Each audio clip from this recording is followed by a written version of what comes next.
Comment jouer les Seigneurs Lumière. Avant toute chose, n'hésite pas à t'abonner, ça m'aiderait beaucoup et l'objectif c'est d'atteindre les 100 abonnés. Les Seigneurs Lumière se basent sur le fait d'envoyer des cartes au cimetière. À la fin du tour, les monstres Seigneurs Lumière ont tous un effet qui envoie un certain nombre de cartes depuis le dessus du deck au cimetière.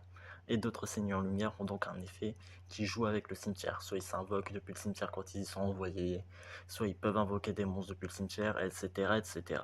Ça rend le deck très agressif et super original. Car vu que les combos commencent en envoyant des cartes depuis le deck au cimetière, on doit se dépêcher de finir l'adversaire avant de tomber à 0 cartes et donc de perdre le duel. Ça rend le deck super fun à jouer grâce à un rythme de jeu très rapide. Seigneur Lumière est un archétype très apprécié des fans. Ils ont récemment reçu un deck de structure et aujourd'hui on va du coup voir quelles sont les 10 meilleures cartes du deck de structure Seigneur Lumière. Numéro 10, Garroth le guerrier. En 10e position, pour ouvrir ce classement, on retrouve Garroth le guerrier. Monstre guerrier de niveau 4, son effet dit: chaque fois qu'une ou plusieurs cartes sont envoyées depuis votre deck au cimetière par l'effet d'un monstre Seigneur Lumière que vous contrôlez, Garroth le guerrier Seigneur Lumière exclu, envoyez les deux cartes dessus de votre deck au cimetière, puis pioche une carte pour chaque monstre Seigneur Lumière envoyé au cimetière par cet effet. L'effet sur le papier a l'air vraiment pas mal, hein. Ça envoie au cimetière et ça permet potentiellement de piocher si on a la chance. Mais alors, quel est le problème? Et c'est le petit morceau dans la phrase là, celui qui dit par l'effet d'un monstre. Mais pourquoi ça pose problème? C'est le fait que l'une des règles de base de Yu-Gi-Oh! C'est qu'on n'a qu'une seule invocation normale par tour et que le deck Seigneur Lumière a beaucoup de mal à invoquer SP pendant le tour. Donc ça veut dire que quand le terrain ne sera pas encore setup et qu'il n'y aura pas d'autres monstres Seigneur Lumière que Garroth, Garroth va servir à rien. En fait, si l'effet de Garroth s'activera avec n'importe quelle carte Seigneur Lumière, et pas seulement les monstres, ça serait tellement plus fort. On pourrait activer des cartes magiques comme échange solaire ou renfort de lumière pour piocher et remplir le cimetière.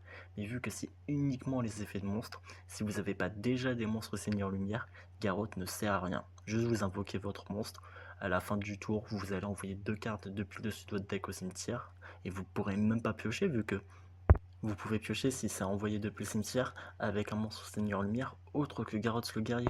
Donc vous allez juste avoir un monstre avec 1850 points d'attaque, 1300 points de défense, donc sans aucune protection, et vous devez juste prier pour que l'adversaire ne le détruise pas, mais ça arrivera quasiment à chaque fois. Donc en fait, ça aurait pu être une bonne carte, mais son plus gros problème, c'est que vu que ça doit forcément être un effet de monstre pour activer l'effet, ça rend le monstre trop lent, il aura quasiment jamais l'occasion de rentabiliser son effet. Numéro 9, Rico le chasseur. Monstre bête de niveau 2, son effet dit effet flip, appliquez ces effets simultanément. Vous pouvez détruire une carte sur le terrain, envoyer les 3 cartes du dessus de votre deck au cimetière. C'est un effet super. C'est un peu l'insecte mangeur d'homme des Seigneurs Lumière, mais en mieux. Déjà, on meule notre deck de 3 cartes, donc c'est super. Et c'est ça qui le différencie du célèbre insecte mangeur d'homme, car du coup, il s'adapte mieux au Seigneur Lumière, ce qui est un peu logique vu que c'est un monstre Seigneur Lumière. Mais ce qui le différencie aussi, c'est le fait que l'insecte mangeur d'homme, lui, détruit un monstre sur le terrain de l'adversaire. Là, ce n'est pas un monstre, mais une carte. Et ça change énormément de choses, ça permet de se débarrasser de n'importe quelle carte gênante. Mais alors quel est LE défaut qui fait qu'elle n'est qu'en 9ème position? Et tout comme Garroth, c'est le fait qu'elle est trop lente. Mais pas pour les mêmes raisons que Garroth. Le problème de Rico, lui, c'est qu'il a un effet flip. Alors un effet flip, c'est un effet qui s'active lorsqu'un monstre face verso passe face recto. Donc il faut d'abord poser le monstre en défense, face verso, ensuite le tour suivant, on le passe face recto en le mettant en mode attaque, ou alors la carte passe face recto automatiquement lorsque l'adversaire l'attaque avec un de ses monstres. Et c'est ça le problème. Dans le Yu-Gi-Oh actuel, attaquer un monstre c'est plutôt rare, car il existe tellement de cartes qui détruisent, bannissent ou envoient au cimetière, donc l'effet de Rico s'activera pas.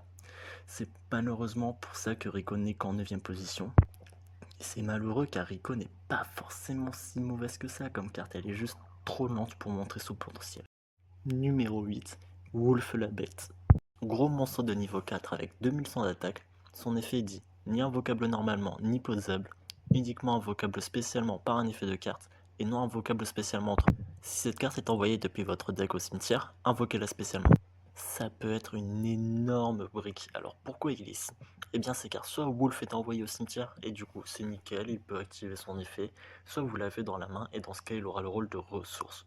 beaucoup de cartes Seigneur Lumière demandent d'envoyer une carte de votre main au cimetière.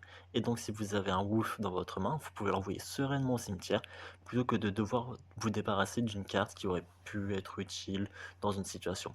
En fait, ce qui rend Wolf si bien, c'est que soit il est envoyé au cimetière depuis le deck, et du coup vous pouvez l'invoquer, soit il rend les cartes comme Échange Solaire ou Lumina moins contraignantes. Mais c'est malheureusement pour ça qu'il n'est qu'en 8ème position, car il va servir de ressource dans les mains, c'est cool, mais si vous avez pas de carte pour l'utiliser comme ressource, il fabrique. Et c'est pareil sur le terrain. Si vous arrivez à l'invoquer sur le terrain et que vous avez les bons monstres, vous pouvez en faire une X6 ou une synchro. Mais sinon, vous vous retrouvez juste avec un monstre avec 2100 d'attaque et aucune protection sur le terrain. C'est vraiment pas fou, hein. En fait, Wolf fait du 50-50. Soit il va être super pratique, soit il va brick, mais il y aura que très rarement un entre-deux. Et c'est ça qui fait qu'il n'est malheureusement qu'en 8ème position. Numéro 7, Raiden le serviteur. Alors pour lui ça va être rapide, s'il est là c'est pour deux choses. Déjà c'est un synthoniseur et un monstre de niveau 4, donc c'est cool pour faire des synchros ou des X6 de rang 4, ce qui est courant dans le deck, mais aussi grâce à son effet qui dit, durant votre main phase, vous pouvez envoyer les deux cartes du dessus de votre deck au cimetière, puis si des monstres Seigneur Lumière ont été envoyés au cimetière par cet effet, cette carte gagne 200 attaques jusqu'à la fin du tour de votre adversaire. Vous ne pouvez utiliser cet effet de Raiden le serviteur Seigneur Lumière qu'une fois par tour. Une fois par tour, durant votre end phase, envoyez les deux cartes du dessus de votre deck au cimetière. En soi, l'effet est nul, mais c'est ce qui le rend intéressant, c'est que, comme dit précédemment, les Seigneurs Lumière jouent autour du fait d'envoyer des cartes depuis le deck au cimetière. Le problème, c'est que tous les Seigneurs Lumière envoient des cartes depuis le deck au cimetière à la end phase, uniquement, ce qui rend les premiers tours du deck assez difficile car il faut attendre la fin du tour pour meuler votre deck et donc pouvoir commencer à faire vos combos. Mais ce n'est pas le cas de Raiden qui meule à la main phase. Donc ça c'est sa seule utilité en fait. C'est qu'il peut mettre des ressources dans le cimetière, commencer des combos, etc. dès le tour 1 sans avoir à attendre. En plus de ça, vu que c'est un synthoniseur, avec de la chance grâce aux cartes qu'il a meulées, on pourra faire quelque chose et invoquer un monstre synchro ou un monstre X6 de niveau 4, de rang 4 pardon. C'est le principal combo starter du deck, donc même si son effet est nul, on va souvent compter sur lui pour commencer le jeu, et c'est pour ça que selon moi il mérite quand même une 7ème place. Numéro 6, Échange Solaire. Première carte magique de ce top, et pour cette carte aussi ça va être super rapide. Son effet c'est de défausser un monstre Seigneur Lumière, puis piocher deux cartes, et puis envoyer les deux cartes du dessus du deck au cimetière. C'est vraiment super pratique, hein, que de dire de plus. C'est super pratique pour nourrir le cimetière, pour piocher et faire des combos. Super pratique comme combo starter. Il n'y a aucune raison de ne pas la jouer, mais malheureusement, elle n'est qu'à la 6ème position car il existe des cartes tout simplement meilleures. Et je trouve ça un peu dommage de la mettre là car c'est vraiment une super carte. Mais bon, c'est comme ça, on n'y peut rien. Numéro 5, Renfort de lumière. Seconde carte magique de ce classement, et encore une fois, ça sera du rapide. Son effet, c'est d'envoyer les 3 cartes du dessus de votre deck au cimetière, puis d'aller chercher un monstre Seigneur Lumière de maximum niveau 4 depuis votre deck. Vous pouvez du coup mettre des ressources dans votre cimetière et aller chercher le monstre qui jouera le mieux avec les 3 cartes que vous venez d'envoyer au cimetière. C'est la meilleure carte pour débuter des combos du deck. Il n'y a rien de plus à dire, c'est juste beaucoup trop fort. Numéro 4, Sanctuaire Seigneur Lumière. Et donc jamais 203, donc encore une carte magie, mais c'est la dernière carte magie de ce classement. C'est une carte magie continue et son effet est dit. Une fois par tour, vous pouvez envoyer un monstre Seigneur Lumière depuis votre main au cimetière, puis cibler un autre monstre Seigneur Lumière dans votre cimetière, ajoutez-le à votre main. Chaque fois qu'une ou plusieurs cartes sont envoyées depuis votre deck au cimetière, placez un compteur soleil sur cette carte. Si une ou plusieurs cartes Seigneur Lumière que vous contrôlez vont être détruites par un effet de carte, vous pouvez retirer 2 compteurs soleil depuis votre terrain pour chacune de ces cartes Seigneur Lumière à la place. Mais donc, pourquoi est-ce que c'est fort? Et bah c'est car vu que les Seigneurs Lumière envoient des monstres depuis le dessus du deck au cimetière, vous choisissez pas les cartes que vous envoyez. Donc si vous perdez une carte dont vous avez besoin avec le sanctuaire, vous pouvez la récupérer. Donc ça permet de recycler, c'est déjà super pratique, mais avec cet archétype ça l'est encore plus. Donc déjà ça c'est un bon point. Ensuite le deuxième effet c'est super pratique, car tant que vous avez des compteurs, ça protège vos cartes Seigneur Lumière, et les compteurs vous en avez dès que vous envoyez une ou plusieurs cartes depuis votre deck au cimetière. Et si vous vous souvenez du début de la vidéo, c'est ce que je souhaitais pour Garrote, car vu que c'est grâce à des effets de cartes, vous pouvez mettre des compteurs super facilement grâce à des cartes comme Renfort de lumière ou Échange solaire, ce qui fait que les compteurs vont rapidement s'accumuler. Sanctuaire Seigneur Lumière, c'est une carte super forte qui permet de recycler, et de protéger.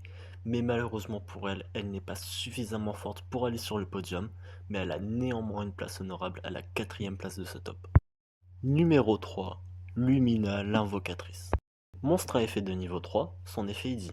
Une fois par tour, vous pouvez défausser une carte, puis cibler un monstre Seigneur Lumière de max niveau 4 dans votre cimetière, invoquez-le spécialement. Une fois par tour, durant votre end phase, envoyez les 3 cartes du dessus de votre deck au cimetière. Et ça a un effet super fort. Seigneur Lumière est un archétype qui envoie énormément au cimetière, alors pouvoir invoquer depuis le cimetière, c'est super pratique. Lumina permet de parfaitement exploiter les monstres dans le cimetière, et en plus de ça, si on a un Raiden le serviteur au cimetière, qui est un monstre synthoniseur de niveau 4, avec Lumina on pourra donc le réinvoquer pour pouvoir par la suite invoquer le monstre qui se trouve à la deuxième place de ce classement. J'ai nommé Michael le Grand.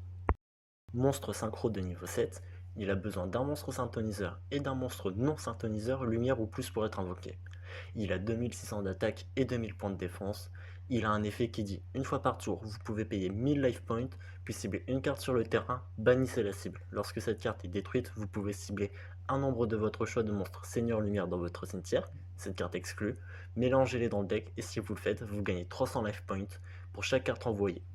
Et finalement, durant chacune de vos end phases, renvoyez les cartes du dessus de votre deck au cimetière.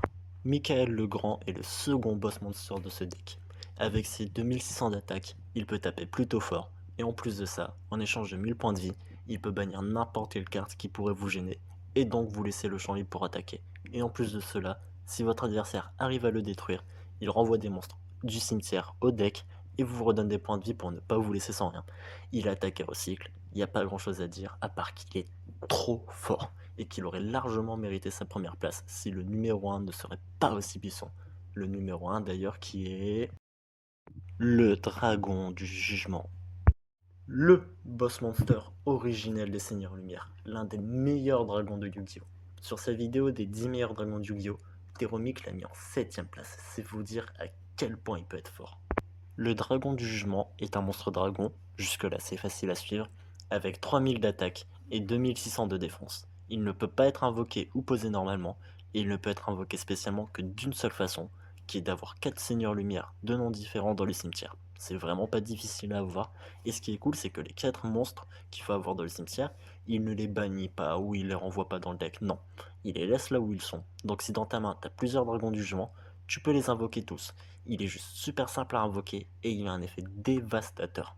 En échange de 1000 points de vie, vous détruisez toutes les cartes sur le terrain. Et ouais, rien que ça. Et vous savez le meilleur dans tout ça? Le dragon du jugement s'invoque P. Donc vous pouvez l'invoquer, payer 1000 points de vie, raser le board, puis invoquer Lumina avec votre invocation normale du tour qui va ramener un Raiden, pour invoquer Michael le Grand, pour bannir un monstre qui ne pourrait pas être détruit par effet de carte par exemple, ou si l'adversaire n'a pas de cartes qui peuvent être détruites et que du coup en payant 1000 points de vie, vu que vous avez rasé son board, vous pouvez abandonner l'idée d'invoquer pas invocation synchro et juste vous contenter de bourrer le plus de monstres possible sur le terrain pour le tuer en un tour, ou tout simplement invoquer un deuxième dragon du jugement si vous en avez plusieurs dans la main, vu qu'il n'y a pas de restriction. Il est juste monstrueux. C'est sans aucun doute la carte la plus puissante du deck. C'est une arme de destruction massive. À lui seul, il peut retourner une partie et faire rager l'adversaire. Et si à lui seul, il peut retourner la partie, cela veut dire qu'il a amplement mérité sa première place dans le classement. Donc voilà, c'était les 10 meilleures cartes du deck Seigneur Lumière. Bientôt viendra un tuto avec une decklist pour expliquer les combos, etc., etc. Pour vous dire comment pouvoir le jouer compétitivement et un peu les combos à faire, etc.